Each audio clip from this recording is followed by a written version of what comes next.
4 trains were constructed with the lowest capex per ton in the history of the LNG industry, approximately $250 per ton. That figure, ladies and gentlemen, will never again be realized, whether in Trinidad and Tobago or the United States, Australia, and I have to, it's a graph that I took from Atlantic's slide pack, Arlene, so I want to recognize Atlantic for their intellectual property. And this shows a U, and it shows on one axis capex, and on the other axis time, and it shows where our trains are located in terms of the time continuum and capex continuum. And of course, your Australian projects are probably somewhere up in that corner there. So based on that alone, our LNG industry will continue to be very competitive, regardless of the emergence of LNG exports from America, Australia, and Africa. Moving into the future, because that's what we're here to talk about, the future, I have signaled that the government of Trinidad and Tobago would like to get a stronger position in the LNG business. We currently own 10% of Train 1 and 11.11% of Train 4 through the NGC. The government acting through the NGC or any other agency would like to have a greater presence in the marketing, would also like to have a greater presence in the marketing of LNG. That is our broad position towards the renewal of any LNG contracts, and I don't think it's an unfair position.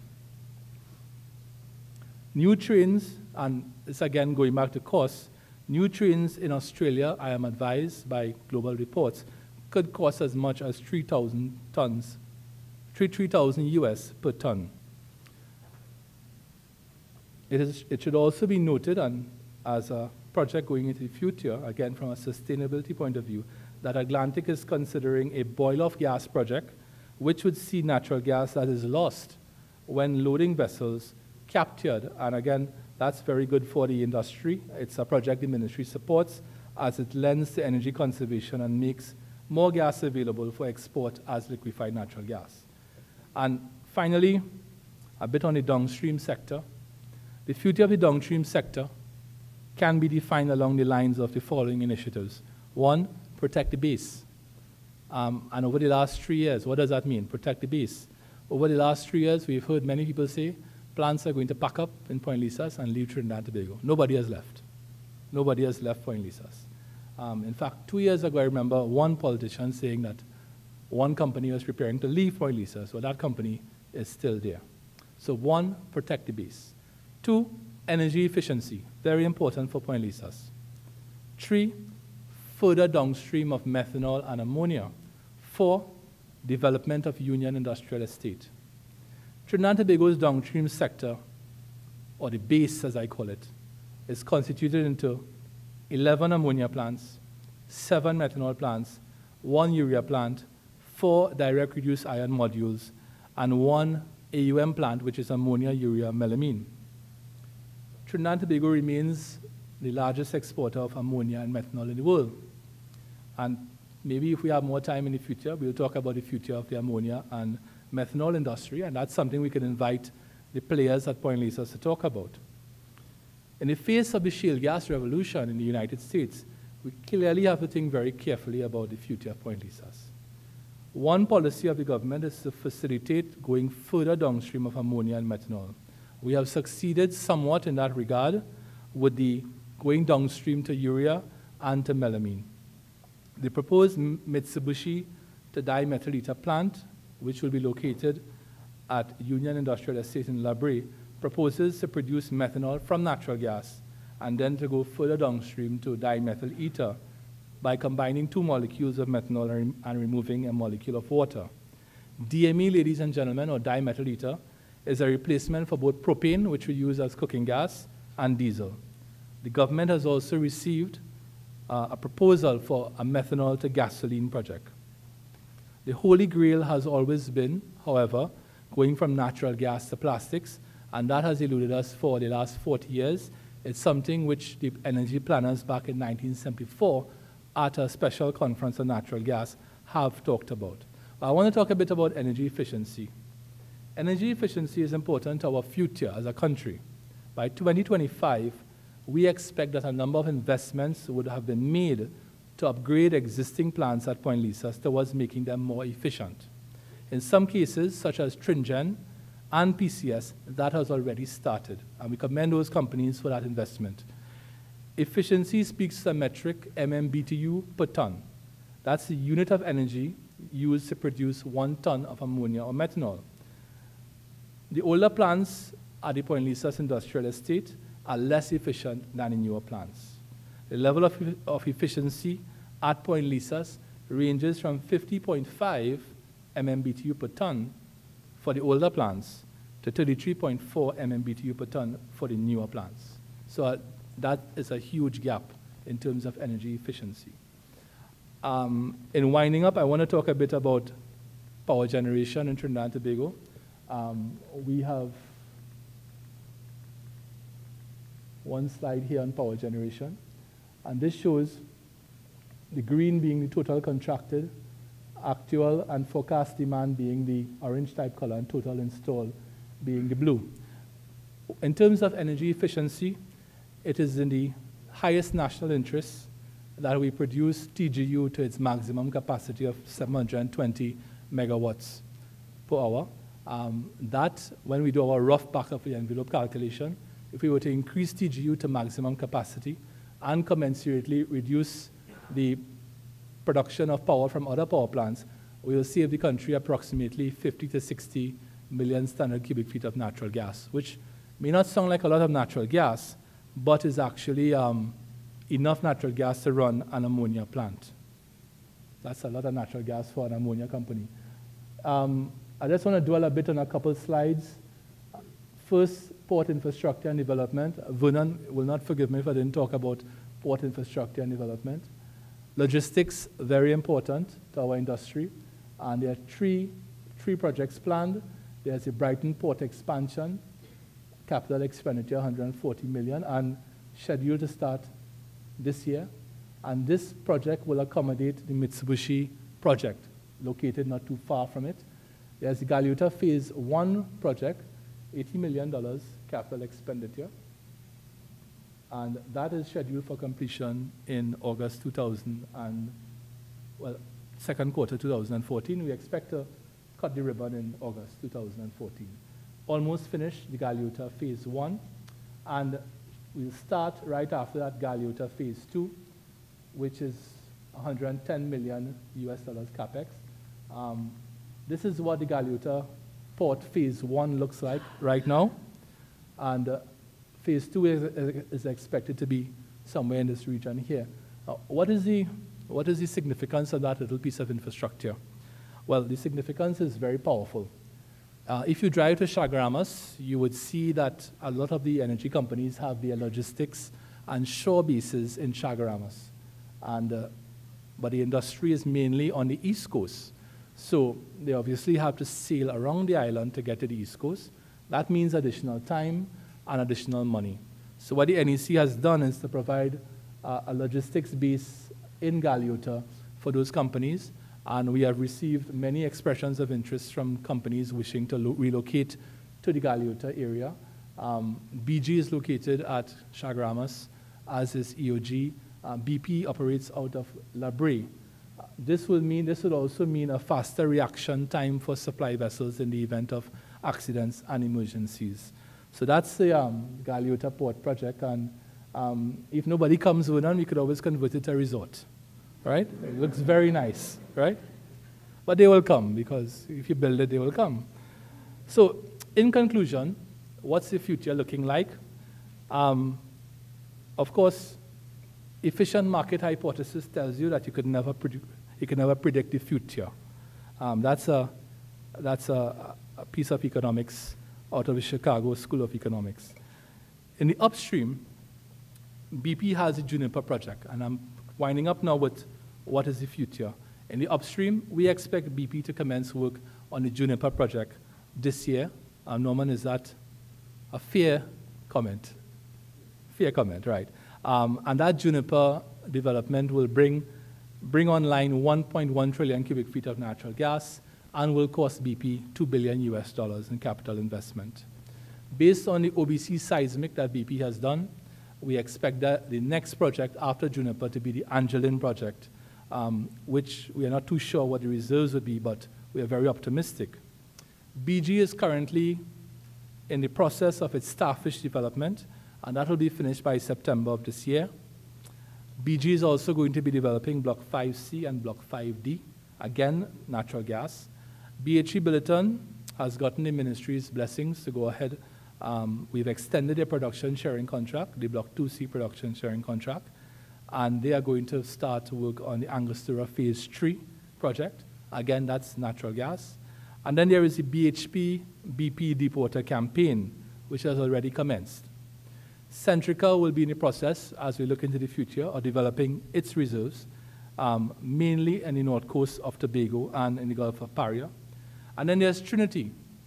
Trinity will, we expect, in the next 3 years, commence development of its recent TGAL, and TGAL stands for Trinity Galeota discovery, which was a November 2013 discovery.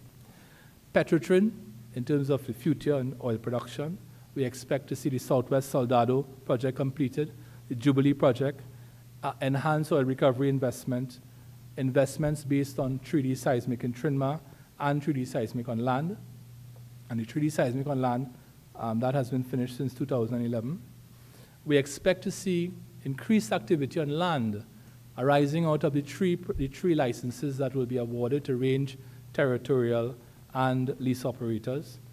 Investment in compression technology to produce more natural gas. The completion of Galeota Phase 1 and Phase 2. And we see that as being the seeds, Galeota Phase 1 and Phase 2, for economic development in the southeastern part of Trinidad and Tobago. Cross-border commercialization is something that I didn't touch too much on, but is something that is very relevant.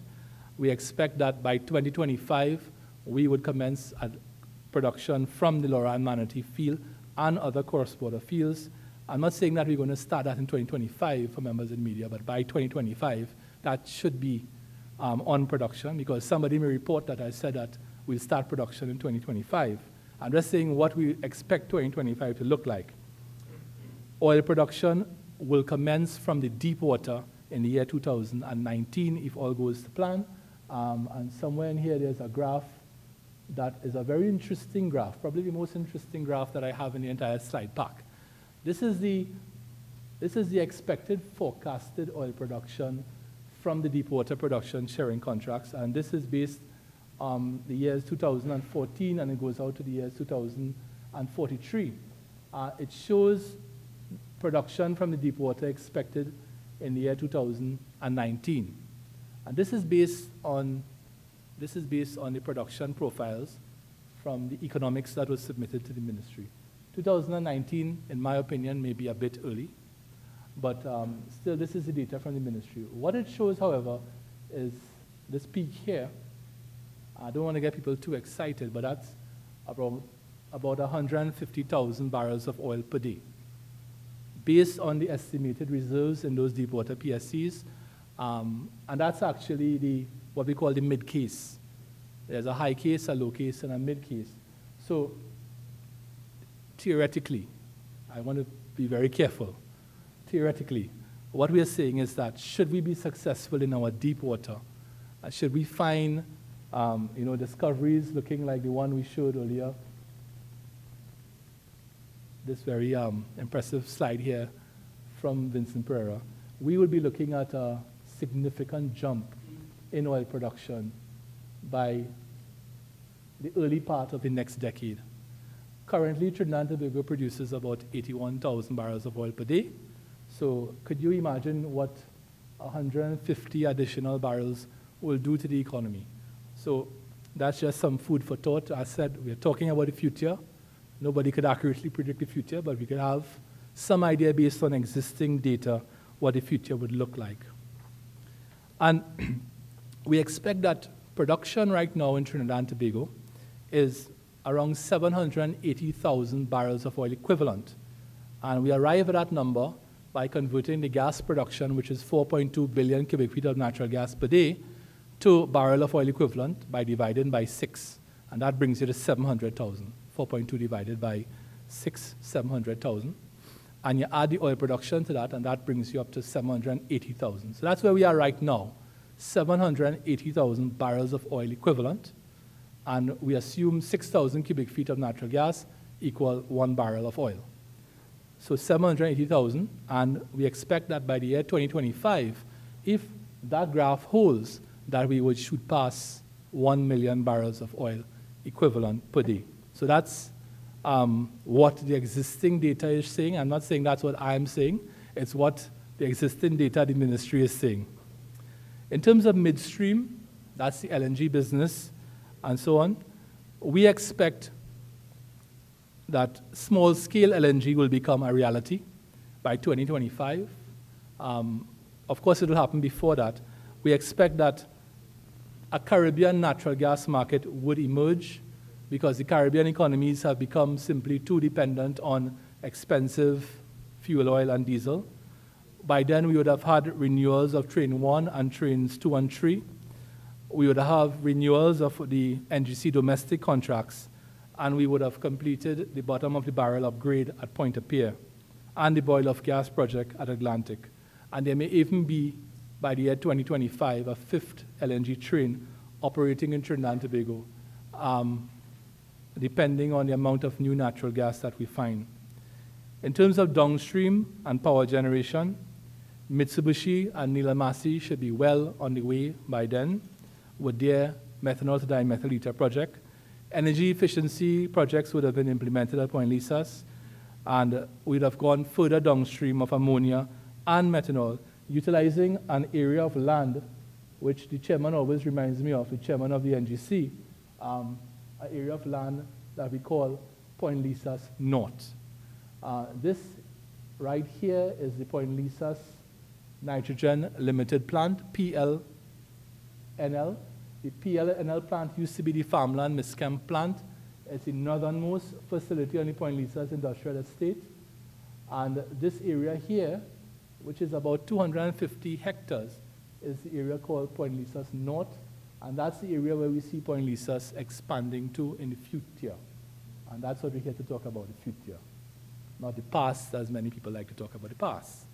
So that's Point Lisas North, and that's where we see possibly the further downstream of ammonia and methanol going in the future. What I don't have on the map here is a picture of the Union Industrial Estate.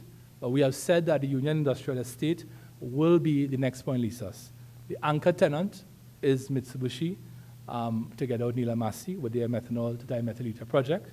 TGU may argue that they are the anchor tenant, all right? But we believe the anchor tenant will be Mitsubishi.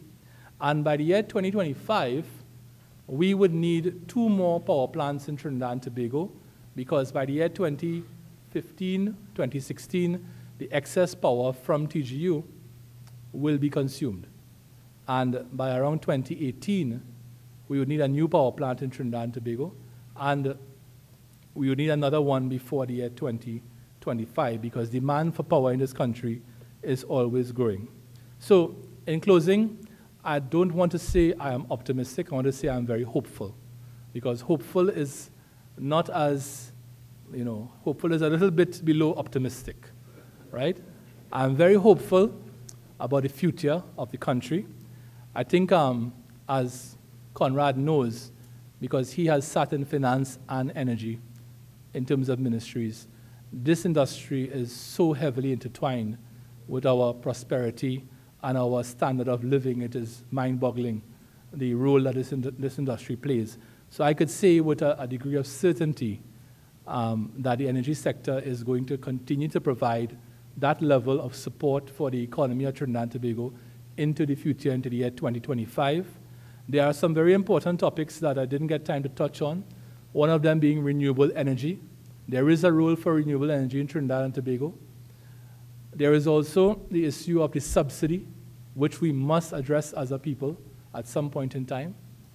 It is inevitable that one day we are going to have to treat with the issue of the subsidy, because it in itself lends to energy inefficiency in this country. There is also the issue of CNG, which I didn't get time to spend. I didn't spend much time on CNG, I didn't get time to spend, I didn't speak much about the future of the NGC because I've spoken so much about that, but I suppose it's a bit unfair, Chan, because you all are the sponsors of this lecture. I didn't talk about the future of the NGC. We have been able to achieve in the last year the vertical integration of the NGC from a company with a narrow remit to aggregate, transport, and market natural gas, which it had been doing for many years, to a fully vertically integrated natural gas company, participating now in all aspects of the value chain through the acquisition of assets from Total, through the acquisition of assets from ConocoPhillips, and through the self-marketing of LNG cargoes. The NGC, therefore, has a central role to play in the future of Trinidad and Tobago. I see the NGC as being to Trinidad and Tobago what Petronas is to Malaysia and what Petrobras is to Brazil. And the company could only grow from strength to strength at this point in time. There's going to be an initial public offering of the Phoenix Park assets at some point in time. That will come.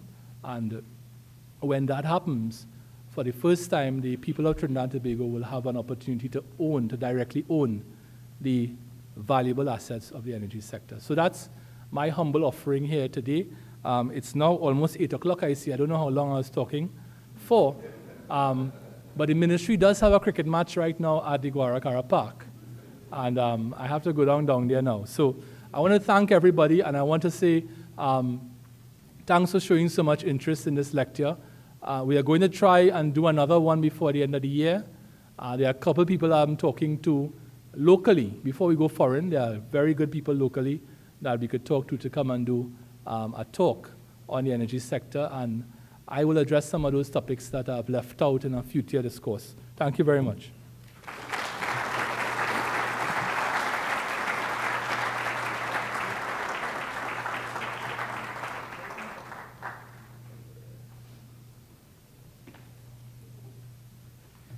Thank you, Minister.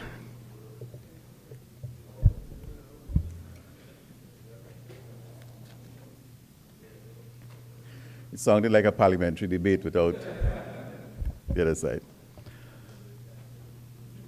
Folks, we're running a little bit late, and I wouldn't detain you much longer, except to say two things. Our students have always been told that they have a role to play in solving the problems of the future.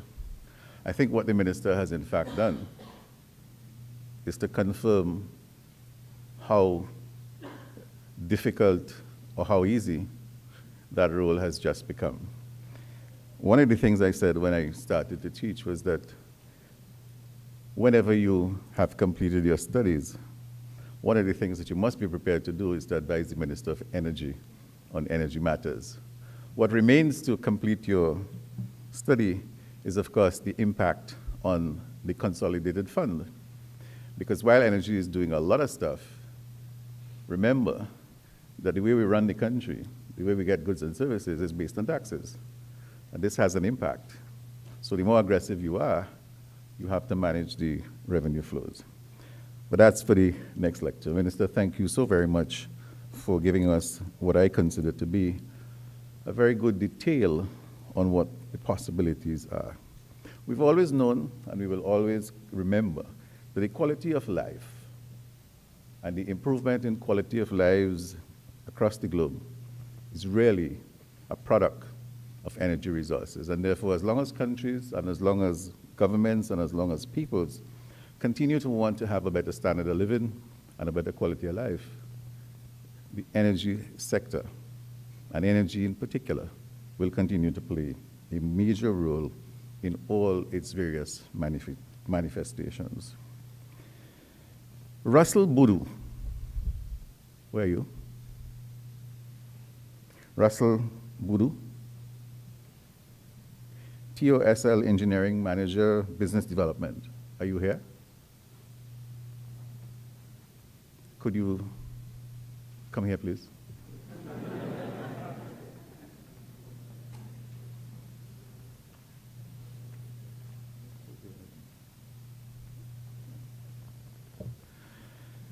I have been asked to invite you here to give you something because you've won something.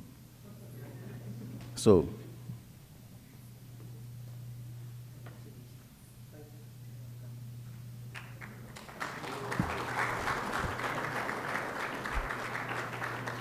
that's based on following instructions. He was told to put his card in a pool.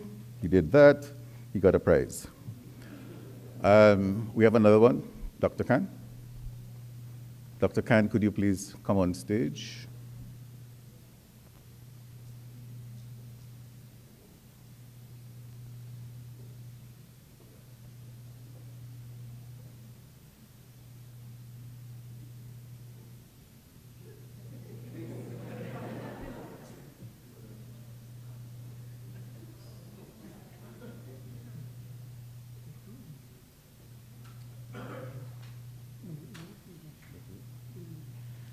May I invite the minister to present to Dr. Khan this token.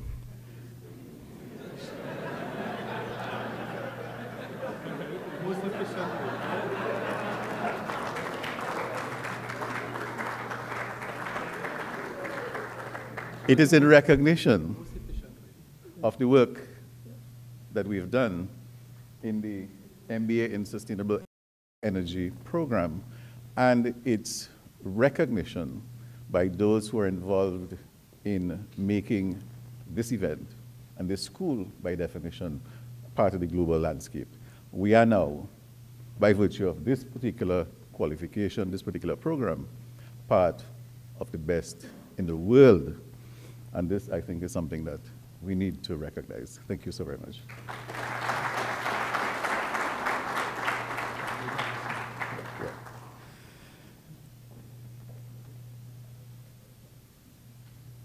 I just want to share with you a couple of things that I want you to put on your agenda. The first is the national release of the World Economic Forum Global Information and Technology Report, which will take place on April the 23rd, 2014.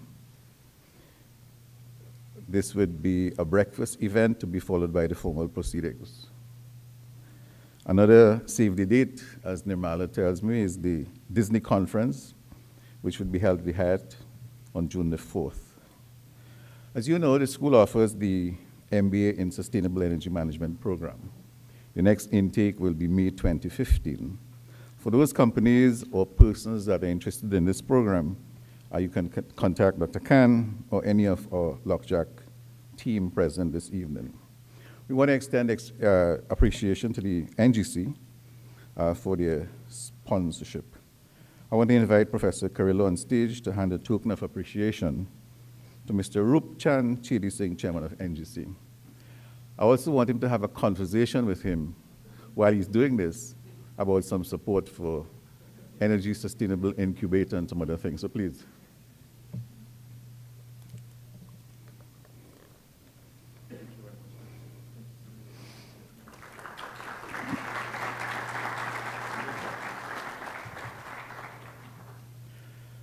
Thank you. I also want to recognize the valuable support of the Energy Chamber of Trinidad and Tobago. I wish to thank Senator the Honourable Kevin Ramnarine. Give him a round of applause, please.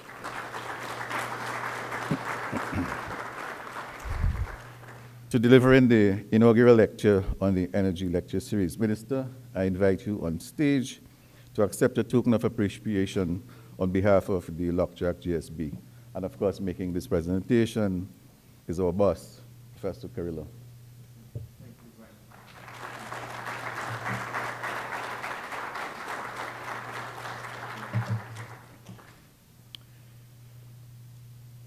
I also recognize you, our attendees.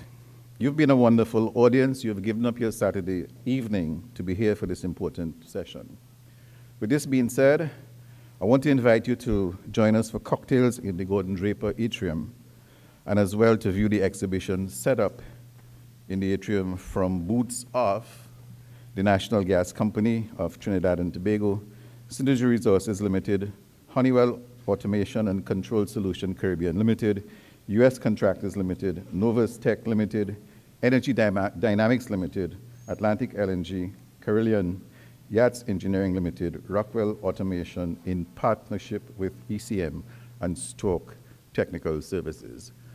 To those of our students, I advise you that every opportunity you get to talk to leaders in the industry, you take that. This is also an opportunity to do that, because as you've asked me before, what happens? Well, it happens now. You create the relationships now, so that when you go knocking on the door in a year's time, you are friends, you're associated with an institution that has standards, that is global, and you would have an advantage over others. So I urge you to do that. For the party of the Minister, President, Chairman, CEO of NGC and the Energy Chamber, I want to ask you to join us on stage for a photo along with Professor Carrillo before we go to the atrium. Could I get this group here, please?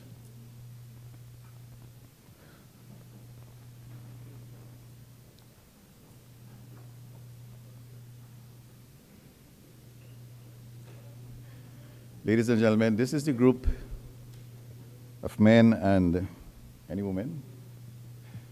This is the group that has taken the initiative to provide us